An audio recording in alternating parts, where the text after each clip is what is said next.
Hi, welcome to another episode of DAWNCast. My name is Kathy Ngo.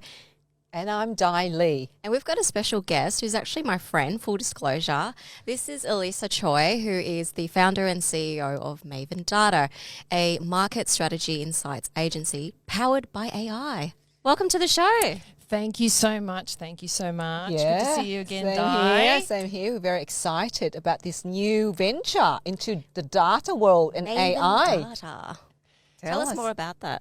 Well, Maven Data is, as you said so eloquently, Kathy, Australia's first AI-powered market research insights agency. So essentially, I read the market to understand what people really want, what people really care about, and from that, we can do a whole raft of really cool things that we can talk about. So how do you read the market? Tea leaves and crystals. Is it like a crystal ball where you go, witchcraft or something? So essentially with market data, it's actually data that sits outside of business. So if you imagine every business has a lot of data they collect, I call that internal data. And the external data is actually where most of the data sits. So 90% of the world's data actually has been created in the last 2 years. And most of this is outside on the internet. And so the internet is what I call market data. It's what we digest content with online, whether it's video or text. It's basically how we engage with the world, which is all the more digital. So using that as my ingredients to use AI to analyze petabytes of that information, we're able to uncover and contextualize what people really care about. What's a petabyte? A petabyte. Sorry, a petabyte is a good question. So, here's a bit of math. So 10 to the power of 15 is petabytes. 10 to the power of 15. So one with 15 zeros after it. Wow. That's a lot of data. Yeah. So imagine, you can only use AI, particularly machine learning and natural language processing, to analyze this stuff. It's like having armies and armies of people who read articles, who read sentiment, who read all these different indicators online. You can't have that. You can only do that with AI, and it does that in a very fast and efficient way. So a petabyte of information is a heck of a lot of market data to understand the market. So what got you into that space? Yeah, how did you get into it? Specifically AI in what I'm doing, or generally into data and AI, because you were in technology before that. It's still part of not technology, cybersecurity and all that space. But you're now specifically focusing, obviously, on data and marketing. But what got you to then decide to set up Maven Data? Okay, this is a very, very big question, live question. Life-changing question.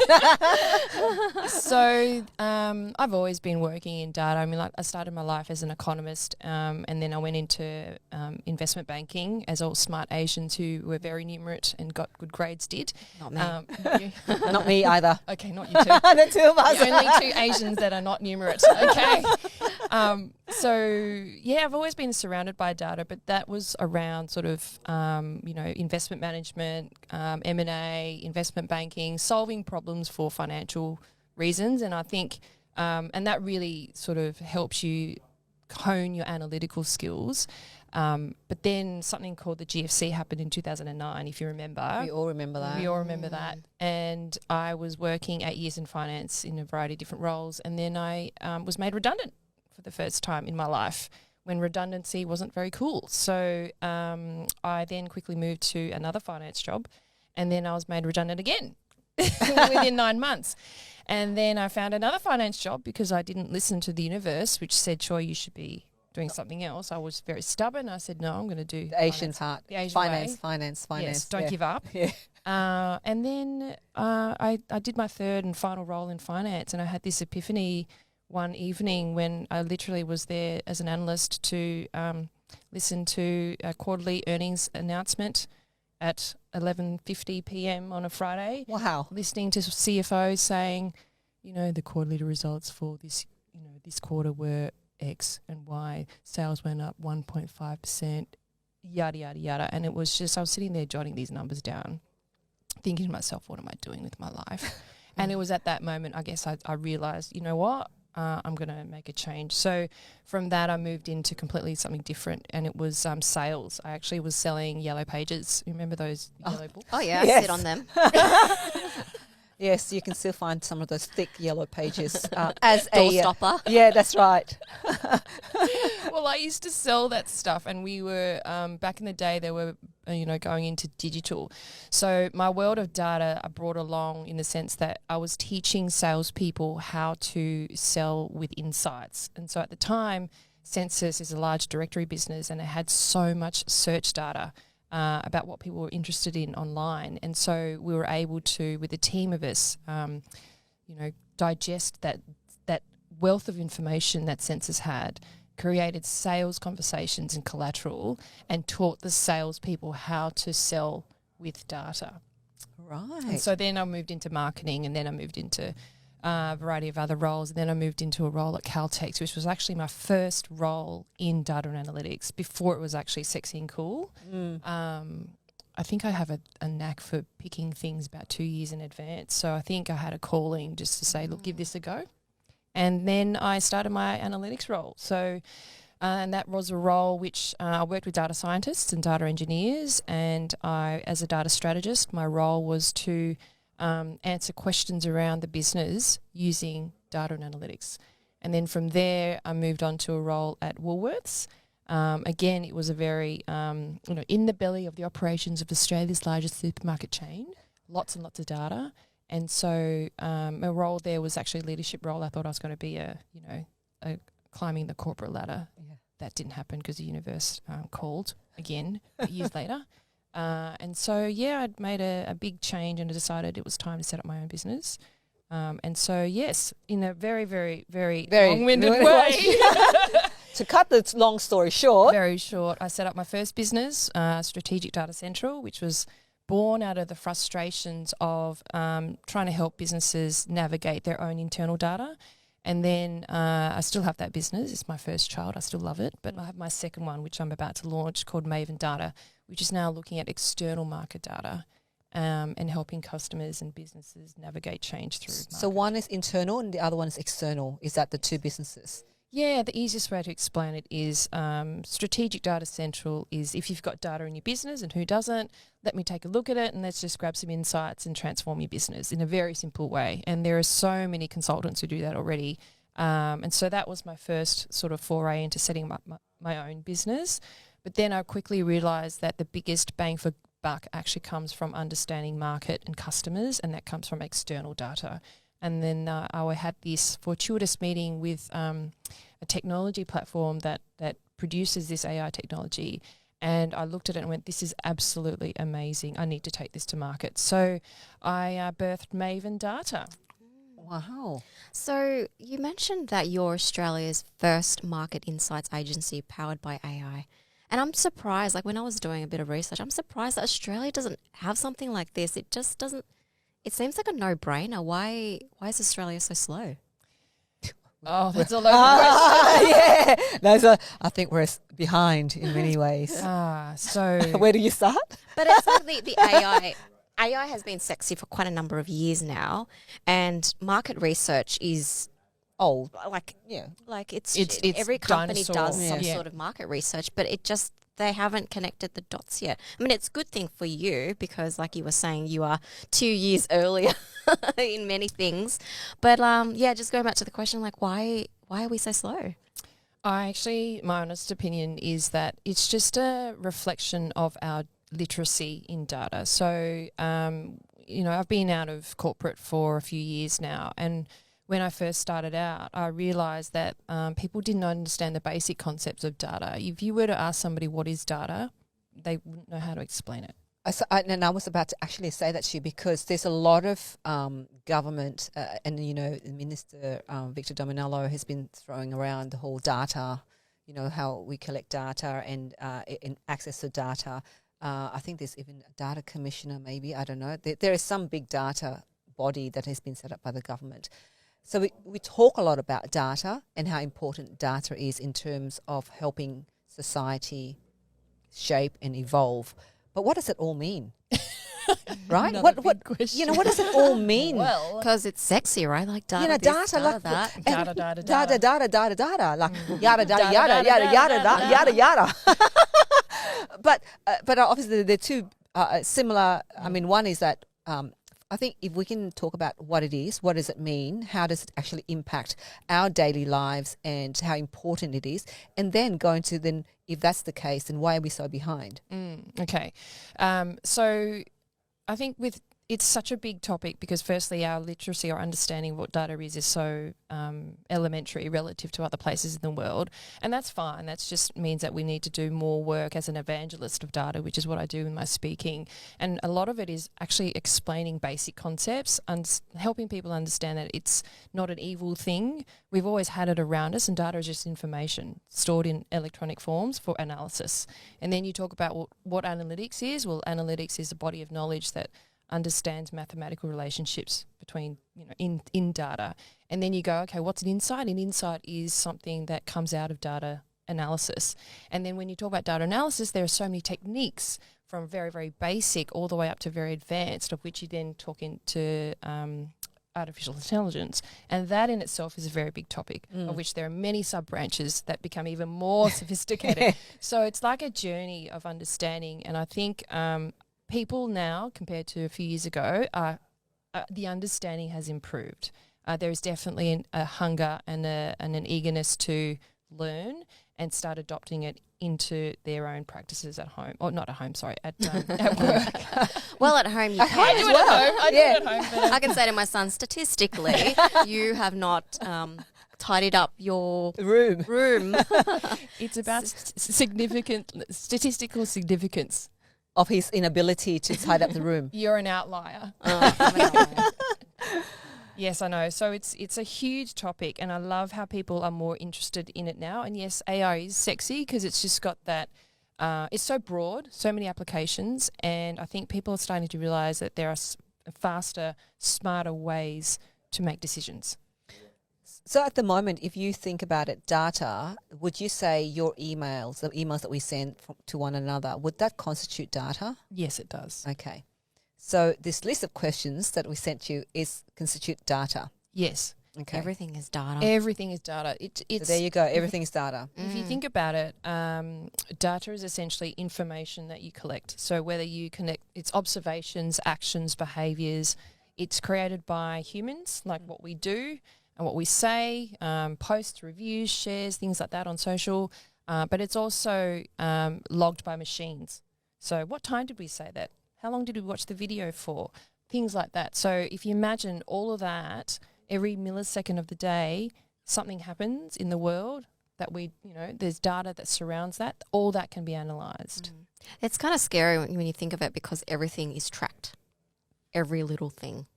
God is watching. Yeah. Big Brother is watching. Big brother. Yes, that's true. But I don't think we should feel too overwhelmed by it, because the danger is that, yes, there is a lot of data, but to be fair, you don't need all of it in the world to make sense of it. And the expertise and skill is actually understanding what data you need and what questions you want to answer and what method you want to use. So currently we use social media such as Facebook. I don't know if you use TikTok, but I do. No, I don't use TikTok. You don't use TikTok. You know why? Because the CCP looks at that data. Yeah, that's what they says. But what data do they look on TikTok other than you dancing? It's the... can I be a little bit... Of course. yeah, Controversial. Controversial, Go yeah. ahead. It's the best way to hack into someone's, lives. Right. What are you eating? What are you wearing? What are you doing? What does They're your house checking look out like? what you're looking at. And so okay, go to that example, and if they see me wearing this outfit while I doing dance on TikTok, how would that data and information assist the CCP making any decisions regarding their country?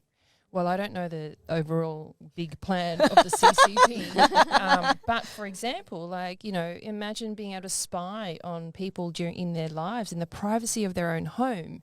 What are you wearing? What does your house look like? What are you talking about? All these little clues And as to location as people, well, right? everything, and so, would you put it this way? If someone came and knocked on your door, a complete stranger, and said, "Can I spy on you and watch you in your underwear dancing in TikTok?" You go, "Of course not. Go away."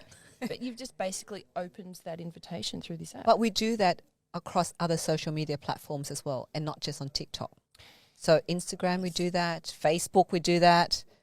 Don't you think? Yes. And now increasingly LinkedIn is also using those kind of videos. People are kind of going on video, sharing on video, talking about running webinars on videos. Everybody's doing it. Yes, I agree. But TikTok, I think, has a different flavour to it as well. I think that's, yes, the medium is the same, but I think the content is different in TikTok. TikTok really is around people's lives, like the privacy of their lives, and what they laugh at, what they get entertained. It's less filtered. It's less filtered. It's more real. Whereas LinkedIn, Facebook, it's all everyone. It's all performative measures on these social media platforms. TikTok's just a slight different flavour. Are you a bit worried now? No, not at all. Not at all. I just kind of felt like, are you a bit concerned? Because, Di, you just did a TikTok video just I just 30 did a minutes TikTok ago. video with my team, my interns here. It was great. It's I think it allows people at a time like this, when with COVID and everybody's so stressed, to find a way to Decompress, really. yeah, decompress and doing something fun and having that moment of dance. I can't see how that is different to, say, if you share something on Facebook. But I mean, we're talking about the different platforms here and its data. But I think the important, what I'm trying to get at is that we are all sharing data at the moment, aren't we, across all the social media platforms. So what does it mean? There's so much data there, and how can a business like yours extract and make it meaningful? Is that what you're trying to do? Yes. Make it meaningful for businesses and for individuals or who wants your service? Yes. Well, the truth about this scenario with social media is that there's a lot of data that we can't see because it's like owned by these corporations that have access to it. Yes, we can have slight views of, they may share through their APIs, and you can grab information from them, but not so much in what I call wholesale fashion. As if I really wanted to do some analysis, you can't talk to a TikTok to get their data. You can't really talk to Facebook to get their data. You can't talk to LinkedIn to get their data. That's all their data. What I do is actually everything that sits outside the firewall. So that means, for example, everything's interconnected on the internet, right? And so when there's content online, I always say it starts with a Google search. Google's like the godfather of online. So everything's linked to Google.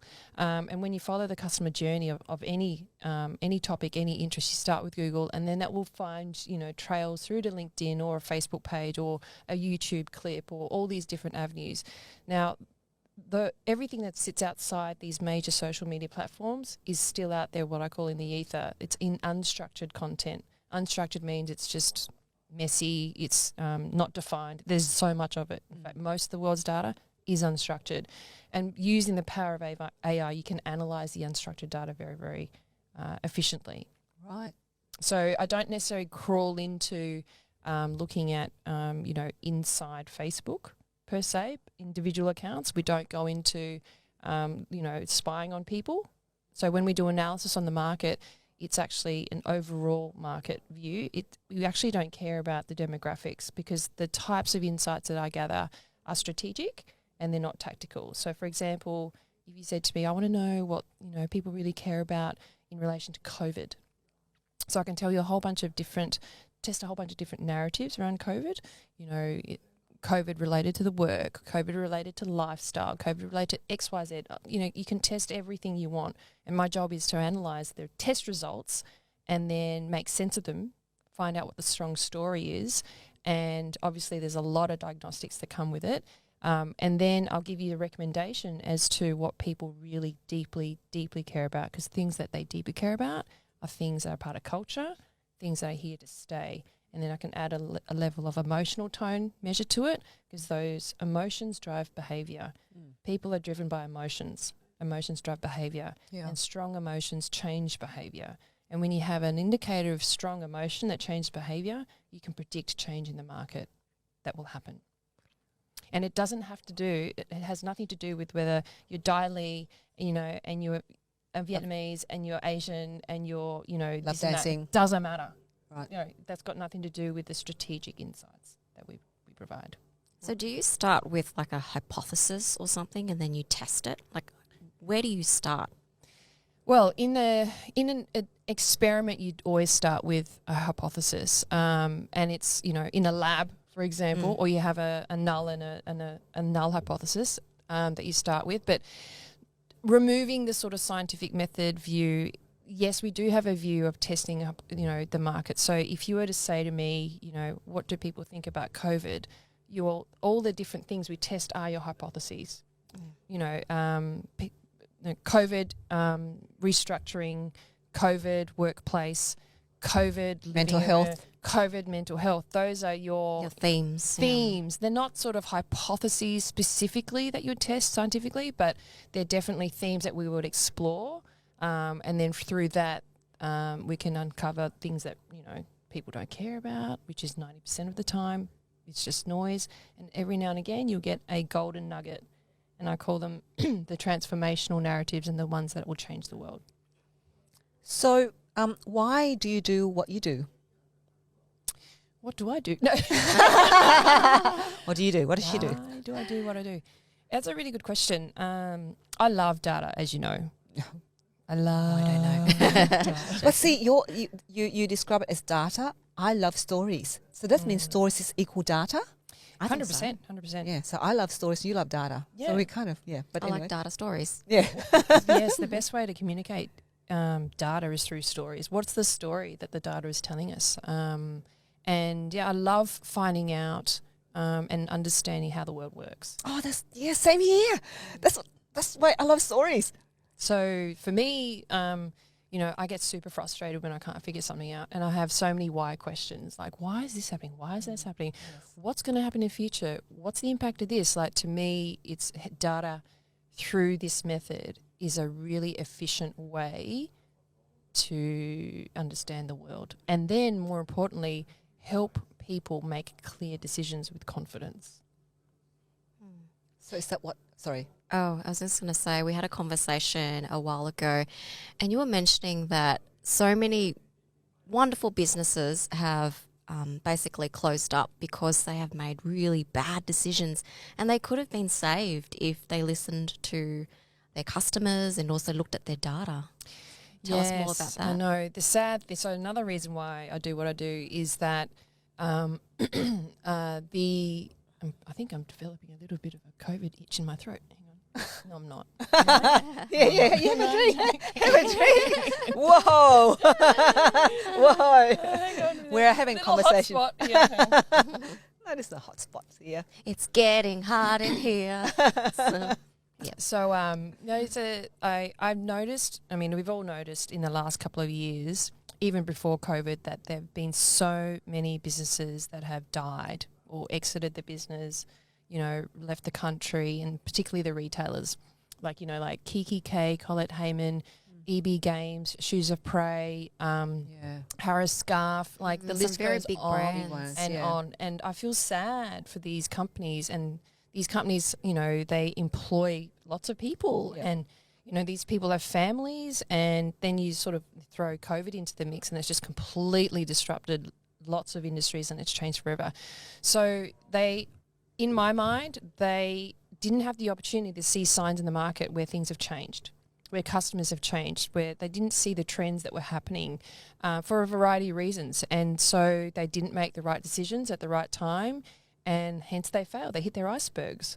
And that, to me, as a business owner, as a daughter of a single mother who ran her own business, all the Choys of business owners, I feel it very deeply when businesses fail, because you put your heart and soul into a business. Absolutely. And it takes years to build good businesses. And to me, it's a shame that people just don't get the opportunity to make better decisions with all this data that we have around us. There's so much of it around.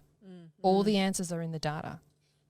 So what fueled you on this journey, into that space? Obviously, coming from Asian parents' background, single parent household, like myself. Yes. Is that what fueled you in this space?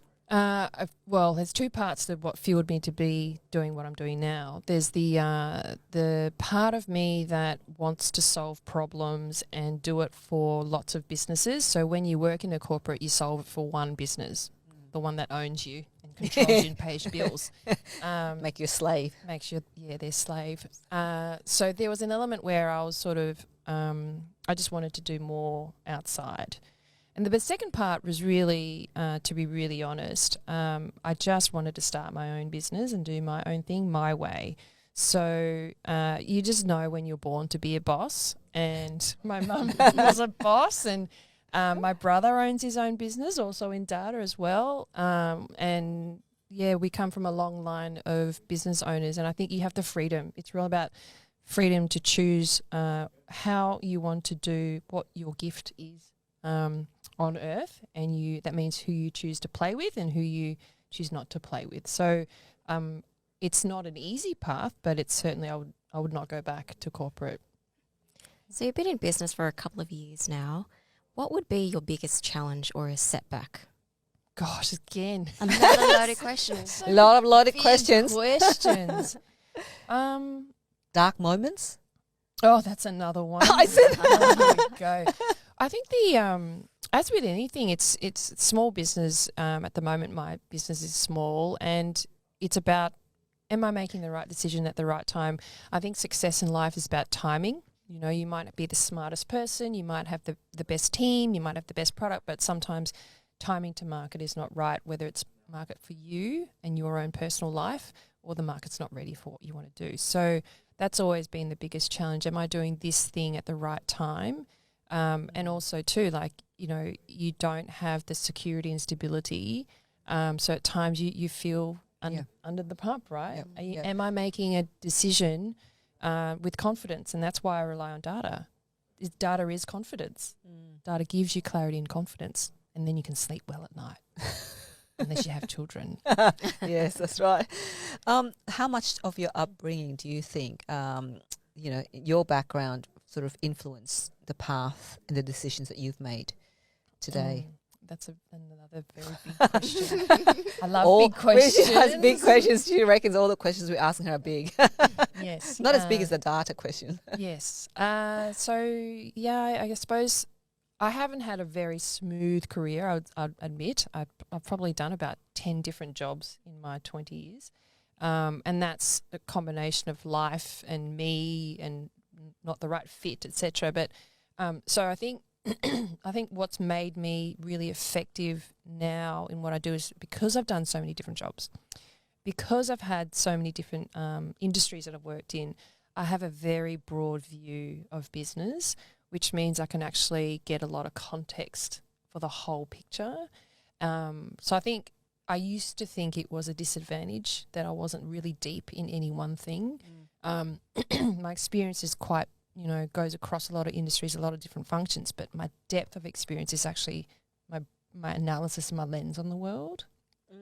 And I think that's from a collection of all the different experiences I've had. So I look at my peers that I did university with, and, at this age now, they're all, MDs and head of, some big roles, cushy jobs, all that stuff. And here I am, like, my life has been a bit of a snakes and ladders, I'm going to climb the next, and then I just fall down again. Hey. But it's just a title, right? Yeah. I mean, are they really happy in their jobs? Because really they are, it's not their company, right? It's their... Yeah, I mean, everyone's driven by different things. Some people are driven by those things and So... Yeah, for me, it's been a bit of a journey. I don't like. It's a bit cliche. Yeah, it's gonna be in the boring list in about 12 months' time. It's been lots of twists and turns, and I haven't said. I can say I've had lots of ups and downs, and so when you talk about the dark moments, I've had some really, really dark moments. Can you share those dark moments? How dark do you want to go? Oh, very dark. So I suppose. Do you believe in spirituality and astrology and stuff like that? I believe in spirituality, absolutely. In the universe aligning. Yes, you do? I do. You do as well? No, she doesn't. She's a bit more left brain. Yeah. I'm She'll on get the there fence. one day. I'm on the fence. Yeah. She's on the fence. You're on the fence. I'm You're on the Switzerland. Switzerland was never neutral, darling. Well, I can pretend to be neutral. It's fine. I'm open. Well, We can influence her. I think we can. Yeah. Well, the thing is, I mean, look, you learn stuff from life or you don't, right? Yeah. And so when I had my dark moments, I think, you know, it was written in my stars that I was going to have some dark moments. And what I mean specifically is back to the question, what made me start my businesses. To be really honest, can we be really honest? That's what we're about. Honest, Haven't you authentic, been honest raw. all this time? Yeah. Yes. Gosh. I mean, been like, making really honest. Of course. Yeah, of course. Yes. I mean, like, Okay. Oh, are you not guys be ready for vulnerable. this? This is her real roll. Are honesty. you ready? Drum roll. For some real honesty. So, yeah, I was... I'm holding on my I'm thinking, what better be good. I better be good. That'd be good. So I ended, you know, my corporate career after a few bad experiences in corporate, to be honest. And it happens a lot, and I'm talking specifically around bullying. So, you know, I've been subject to some serious bullying in my life. Let's just put it that. And it got to a point where I just couldn't see myself following the same path anymore. So in a way, I was pushed to do what I'm doing now, which is on my own. However, it was supposed to happen. Mm. When you talk about, because we talk about bullying in the workplace, is it possible for you to share what it looks like and how it and what it does? Yeah, the warning signs. Yeah, what do you people look for? How it impacted you and you said it happened so many times, you know, and then it has to get to the point whereby the straw that broke the camel's back. Enough is enough. Enough is enough. Well, you know, all of us are, you know, migrants, right? So we came to Australia. Australia. So I was always subject to bullying, but that was always on the sense of, you know, race and all that other stuff. But when it comes to being bullied in the workplace, particularly by people who don't understand you or feel threatened by you, I suppose the early warning signs, like for me, I've always been a very confident person. Yeah. And it's kind of a bit surprising when I tell people this story, because they kind of look at me and going, how could someone bully you? But, you know, it's actually what I truly believe, like as a female in the workplace, in your 20s, you come out of uni, you kind of know something of not much, and then, you know, you're not so much a threat. So you get harassed at work, sexually harassed, like we've all been there. We've all been sexually harassed at work. And then when you hit your 30s and you start to know stuff, you start to be confident in what you are, you become more threatening.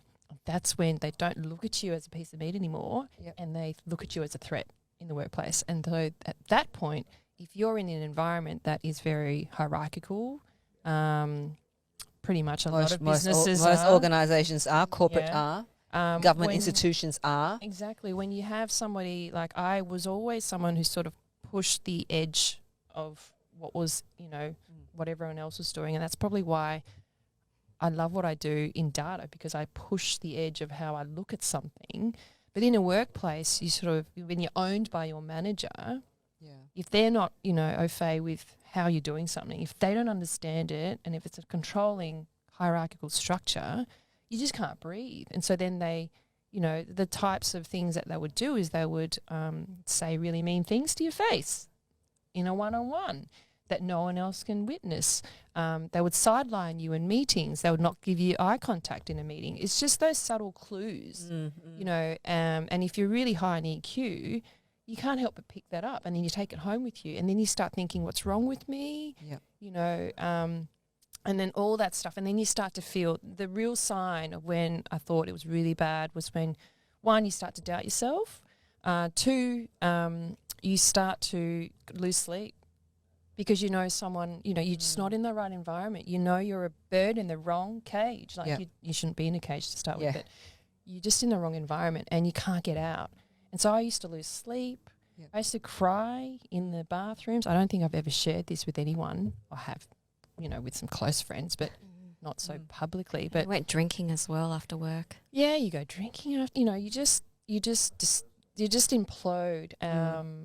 It's interesting. I wonder how much of that is because of us being Asian I think it as a is. cultural aspect. Because interestingly, we had this amazing AI person on DAWNCast, and she talked about Priscilla Kukui. She's French. She says, "Am I black? Am I white?" Because she's half.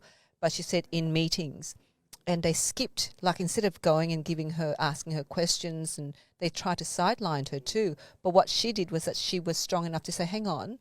Well, the first time she kind of let it go, but then the second time she said, Hold on, I've got an opinion here," right? So she spoke up about that. And then she also said that she built allies in that those who were working closely with her would say, "Hang on, you have skipped her. She actually can contribute to this discussion." So I wonder, is because of the way that we've been brought up, we're less likely to confront, and we kind of internalize when somebody tell us something that we feel like, "Oh my God, hang on, that's not true. I want to have an opportunity to express my opinion here," but we don't get that because we are not taught to freely express ourselves confidently. And yeah, just wondering, because I thought, listening to Priscilla and listening to what you're sharing, I'm thinking it's interesting how in a situation, I'm like you, I would just probably kind of think, "Oh my God, I'm not good here." I'm the same as well. I Yeah. would think, what the is wrong with me? Yeah. But really, it's not. It's because we are culturally conditioned this way. And if you're a woman, you're Asian, and have multiple diversity cards, you're screwed. No, not necessarily. Yes, you are. But but no, yes and no. But yes and no. it's sad. Well, we It's sad. think it's screwed, but in actual, it would think it's screwed, but in actual fact, we can actually only now we can turn it around. But at one stage when I was reporting, I was told that I had an accent. Right? You still do have an accent. And I still don't have an accent. But the thing is, back then I'm thinking, "Oh my God, does that mean something's wrong with me?" Right? It's only when I feel like, hang on, I've got an accent because English was my second language. So what? Right? I needed Can to I tell learn. you something? There is something very true about mainstream Australia, and that's something that we picked up when I did a project with a major TV network. So we're looking at understanding, what do mainstream Australians who watch TV care about in a show? And so, Please don't tell me. so it's true that part of the truth about mainstream Australian culture is that we are inherently still very racist. We are very conservative. Still? In Yes. 2020? Yes. Yeah. Yes. How current yes. is the data? Yes. We are generally still quite homophobic. We, it's a product of the migration that we've had in Australia, because we've had the first wave of the white settlement, 1700s. Very- Yep. White Australia the policy. British, Yep. British, and then the Europeans came, Yep. and then the Asians came, Yep. and then now it's the Africans, right? Yep. So, when you look at the waves of how society's changed, that the faces and accents, etc., have changed, but the undercurrent is still, there's a lot of racism and a lot of conservatism. And so, when it came to understanding the insights for the purposes of this research project, it was understanding how to sort of market a particular show towards a mainstream audience that is like that. And the thing is, there is mainstream Australia, but now there's subcultures of mainstream Australia. You've got the mainstream Bogan White Australia, and then you've got the mainstream Bogan Asians. You've got Bogan Asians as well, and you've got Bogan Indians, and you've got Bogan Wogs. Yeah. So, there's many colours of Bogan, but it's just how we've evolved. And so this was quite an interesting piece of research that was all from the online market data that I was talking to. So what will Australia look like, or how will the society evolve them with the data that we're now getting? Do you think we'll get to have more insights into the population, its mindset, what mainstream Australia, is it going to still remain that way? I don't think mainstream Australia, I think everything evolves, right? Yeah. So, and look at COVID, right? So it's just completely forced us into change. And then you're always going to have the good and the bad that come out of it. And look at what's happening in the US as well. So to me, I can't see that far into the future. The stuff that I can see is probably about 1 to 2 years away based on what's happening in the market today. And that's something that was really interesting when I was looking at predicting the winner of The Voice. Yes, tell us about that. So last year, 2019, I was curious and I was bored. And so curious and bored and a data person come together. And so I was like, let me just see if I can predict and measure engagement in the market around The Voice, which is a singing competition. It's been running for 10 years. I used to watch it. I used to cry watching it. And so I thought, okay, if I can actually prove that I can measure and understand engagement to the point where I can predict what people want, because in this competition format, it's very clear, direct line of sight, meaning that if you really love someone, you will vote. And then that's the best indicator of deep engagement. Right? Yep. And you have to love someone to actually be bothered to vote. Right. Okay. Not like, oh, yeah, they're okay. Okay. There has to be a strong emotion. So when it was the eve of the finale in 2019, I think it was in July, I ran, the 4 contestants' names, and I had a look at what came out of the analysis. And when I looked at social media metrics as well, it was saying that, there were 3 guys and 1 girl. And in social media, Facebook likes, 1, 2, 3, 4, and then, other sort of metrics. And then when I ran these through my method, it was really clear that the girl, Diana Rubis, was deeply engaging and people loved her. There was this beautiful, what I call emotion eyeball chart that I look at, which talks about the emotions that people feel towards someone. She was deep green. Green means like positive. And people were in love with her. And she was also transformational. So she really meant a lot to society and culture at the time. So I thought, okay, she's going to be the winner.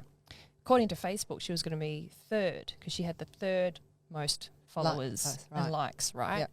So and then it was right. I got it right. Oh. And then I did it again this year. Wow. Just out of fun. Wow. So I got it right again in 2020 for The Voice, and then I did it again for MasterChef Australia. Right. So who did you predict would win? For MasterChef? Yeah. Well, it was And Amelia. And how did you do that? The same Same thing, method, right? same method. The same secret method. The secret ingredient. So, it really proved my methodology, which was, understanding what people deeply care about. What are the emotions? How did you measure that?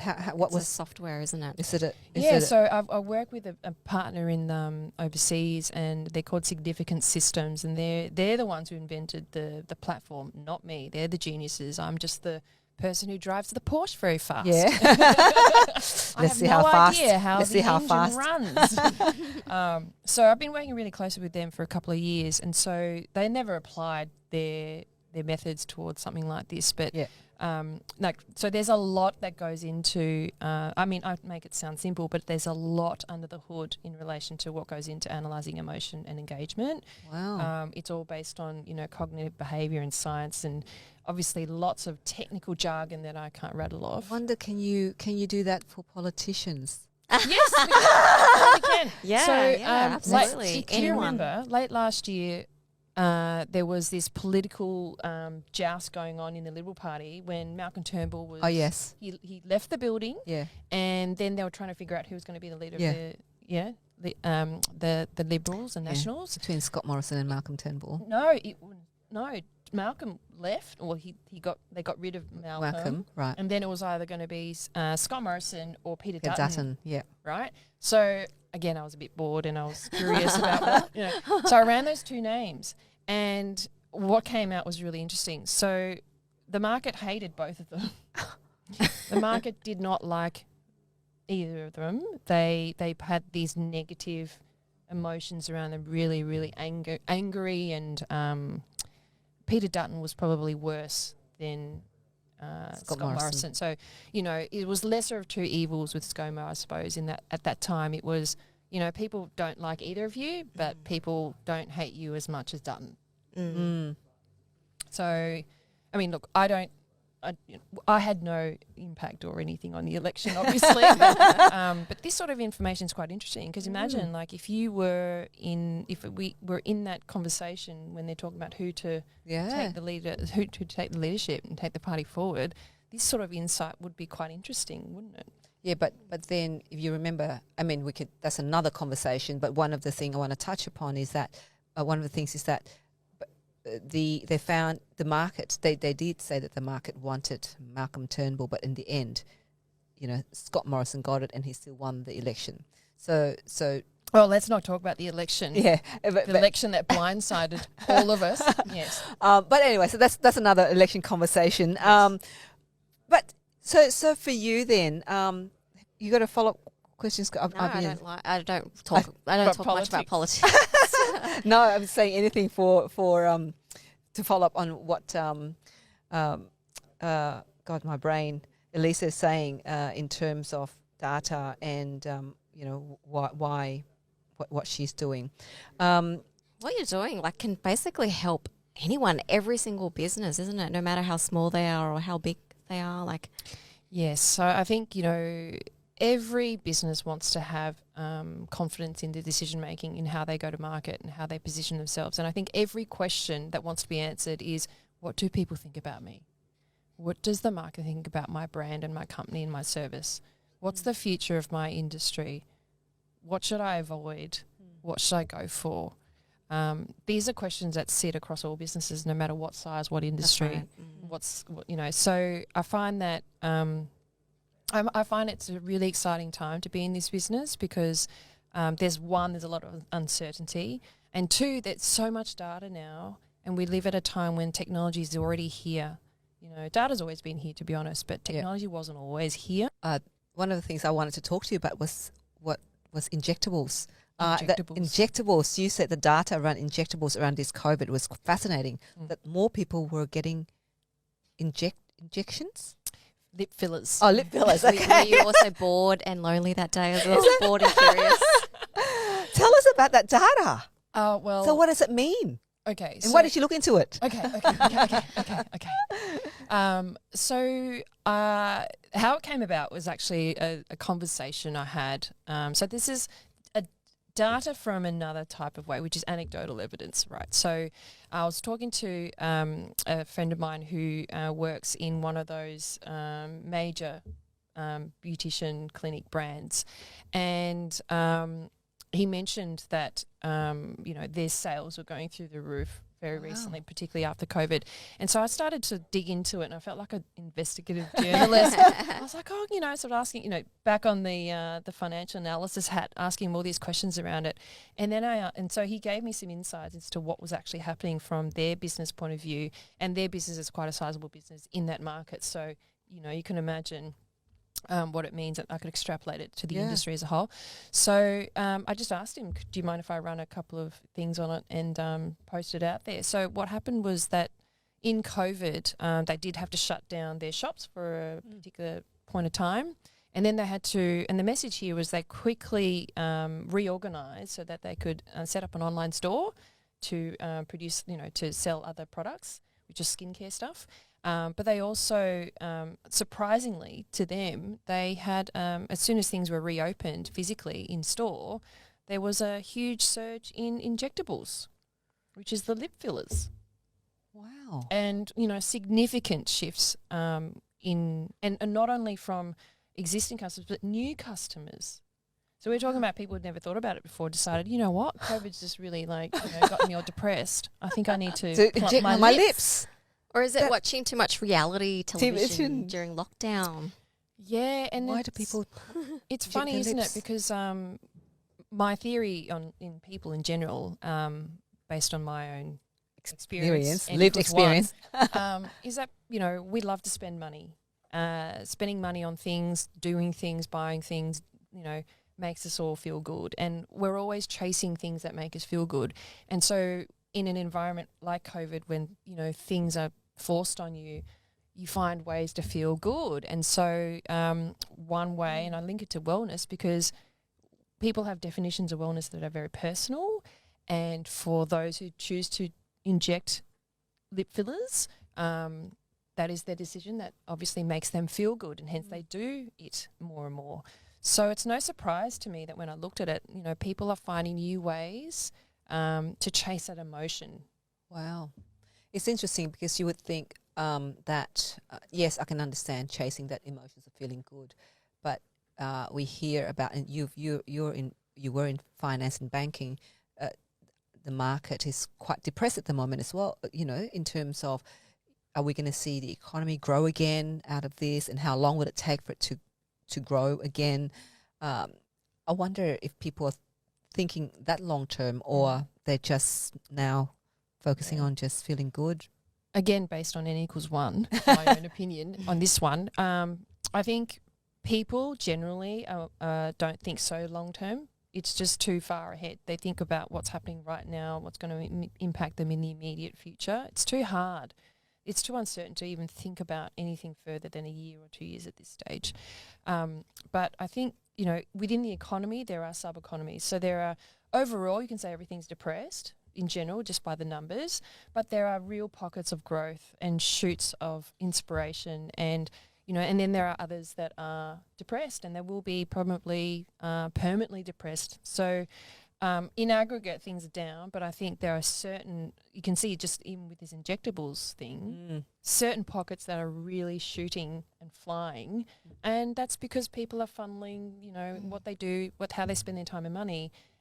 We have to entertain ourselves, we have to eat, we have to do all the basic human Maslow hierarchy of needs stuff. Yep. We just now have to do it differently. So I think it's pushed us into innovation. And I think also when you look at businesses, if you were kind of teetering on the edge of dying before COVID is just probably the Kill best it thing. quicker. It kills it quicker. Yep. So it's like some of these retail businesses, they're dying really slow deaths. Yep. And you kind of just want to just kill it. Yep. Or quickly revamp it. Just don't watch this painful death. Maya's one of them. Yes. Painful. Painful. Tell us about the global health wellness trends. So the global wellness trends. Yep. So did a study with 150 narratives across different industries, and we looked at beauty, we looked at food and nutrition, looked at travel, and looked at a whole bunch of things. And out of that, we were able to understand what were some of the transformational narratives or trends, meaning things that actually have momentum and going to change the market. So which one do you want to delve into? Travel, because we all want to travel. Travel. Interesting. Okay. So with travel, I mean, obviously this study was done in January prior to COVID. Yeah. Okay. So we all thought we were going to go travel a lot. And have, travel was very, very different to what we now know as the reality of travel. So within the travel industry, we looked at a couple of things, and one thing that stood out was that it's all about experience, it's all about nature, it's all about reconnecting with the earth and digital detoxing, meaning completely switching off. One thing that came out was quite interesting, was called forest bathing. Oh. So forest bathing is actually a Japanese concept, where they actually go in deep into the forest. Strip naked. Hello, boys. Strip naked. And just I don't dance. know what they do there, but the concept is you go into the forest and you immerse yourself in nature, whether you do it naked or not. Maybe I should test that one. Yeah, Sex in the forest. I thought you were about to tell me about them going into the forest stripped naked and having a bath and just, hugging Not the trees. literal sense of having a bath. It was more like bathing yourself in nature. Soul. In nature. Yeah. So, I think we're starting to see a bit of that happening generally. It's, disconnecting from the day-to-day, the digital, the go, and just completely immersing yourself. Well, COVID really fast-tracked that. Yes. If Yeah. you can get yourself to a forest. Forest, yeah. Or the Yeah. Blue Mountains, really. Like Yeah. the tourism around there has just boomed. 100%. Yeah. So it's I mean, look, forest bathing translated to now it's going to be a little bit different, but Bush the concept bathing. of or desert bathing. Yeah.